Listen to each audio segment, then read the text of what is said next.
Brian, what you gonna read tonight? Hello, everyone. Well, the first one is from Elizabeth Barrett Browning, 19th century. If thou must love me, let it be for naught except love's sake only. Do not say, I love her for her smile, her look, her way of speaking gently, for a trick of thought that falls in well with mine, and certes brought a sense of pleasant ease on such a day. For these things in themselves, beloved, may be changed, or change for thee, and love so wrought may be unwrought so.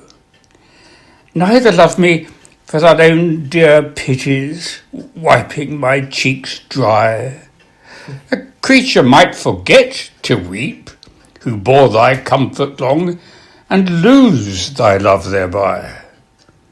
But love me for love's sake, that evermore thou mayst love on, through love's eternity. Nice. Now we all know the great poem that John Keats wrote when he knew he was going to die. He died at 26. It starts, when I have fears that I may cease to be. But not many know that there was an echo of that poem written by our own Garrett Club member, Noel Coward. What's his name? This was in the mid-20th century. What's his name? Noel Coward. Garrick member. He was Garrick member. He was a Garrick member. And he wrote this just before he died at the age of 73. Mm-hmm. When I have fears, as Keats had fears, of the moment I'll cease to be, I console myself with vanished years, remembered laughter, remembered tears, and the peace of the changing sea. When I feel sad, as Keats felt sad, that my life is so nearly done, it gives me comfort to dwell upon remembered friends who are dead and gone, and the jokes we had, and the fun. How happy they are, I cannot know, but happy am I who loved them so. Very nice. The next is a word from David Cecil, Lord David Cecil, a tiny spot of advice, only one sentence, but worth remembering. How often has one heard personal charm or a gift for social success spoken of contemptuously by people conspicuous for the lack of either? And then a few sentences from Sidney Smith. This is a great favourite of mine. One is terribly well known. My idea of heaven is eating pâté de foie gras to the sound of trumpets. One must remember, of course, that Sidney Smith was the Reverend Sidney Smith. Reverend. Yes. He was a vicar. Right. So he spent a lot of time advising young children who came to him for advice. And one of them is here.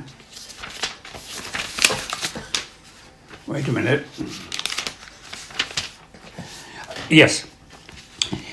Asking a child why he was stroking the shell of a turtle, and on being told it was to please the turtle, Sidney Smith observed, "Why, you might as well stroke the dome of St. Paul's to please the dean and chapter." And he also, in an age when people delighted in social company and clubs and so on, and then going to the country for weekends, he couldn't abide the country. I have no relish for country life, he said. It is a kind of healthy grave. In the country, one always feels that creation may expire before tea time.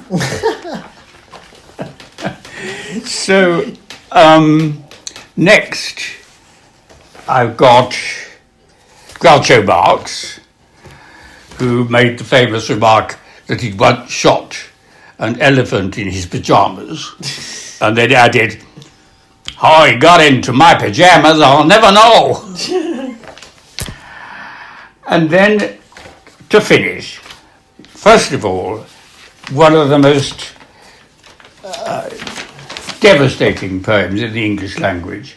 It's certainly the most worrying to come out of the First World War. The great poet of the First World War was Wilfred Owen, and he died under the age of 20, I think, just before the World War finished. And this was one of the poems which is so vivid, it's obviously an eyewitness account. He didn't need to make this up. Bent double, like old beggars under sacks, knock-kneed, coughing like hags, we cursed through sludge, till on the haunting flares we turned our backs, and towards our distant rest began to trudge. Men marched asleep. Many had lost their boots, but limped on, bloodshot.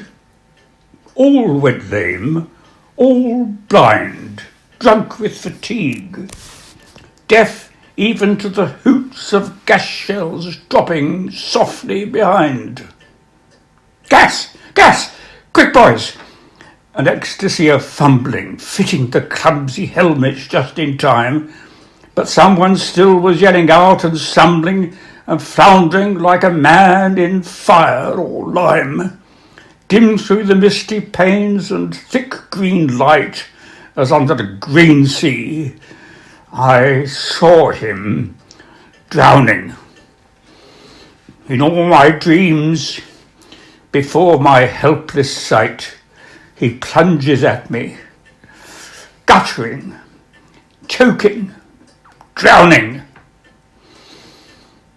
If in some smothering dreams you too could pace behind the wagon that we flung him in, and watch the white eyes writhing in his face, his hanging face, like a devil's sick of sin, if you could hear at every jolt the blood come gargling from the froth-corrupted lungs, obscene as cancer, bitter as the cud of vile, incurable sores on innocent tongues, my friend, you would not tell with such high zest to children ardent for some desperate glory the old lie.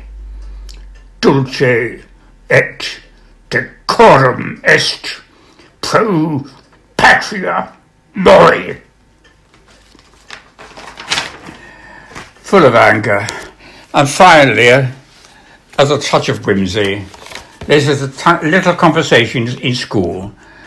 A very starchy mistress, art mistress, and a 12-year-old boy pupil. Angus Solomon, sighed Mrs. Lowry, is that a penis you've drawn in your exercise book? Angus jumped, startled, and remembered where he was.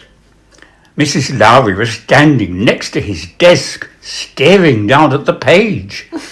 Other kids were sniggering.